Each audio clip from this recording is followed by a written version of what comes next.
માંગરોળના seal ગામે ST bus checking દરમિયાન બિનવારસી English દારૂનો જથ્થો ઝડપાયો.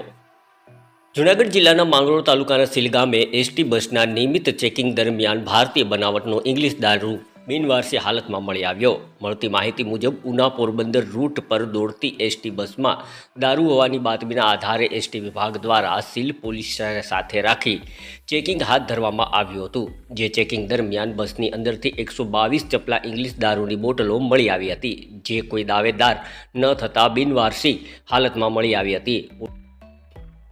પોલીસે સમગ્ર દારૂનો જથ્થો કબજામાં લઈ આગળની કાર્યવાહી હાથ ધરી. આ બિનવારસી દારૂ કોનો છે, ક્યાંથી લાવવામાં આવ્યો છે અને કોને પહોંચાડવામાં આવવાનો હતો તે અંગે માંગરોળ સીલ પોલીસ દ્વારા વિસ્તૃત તપાસ હાથ ધરવામાં આવી છે. Bureau report Nitin Parmar, Junagadh Mangrol.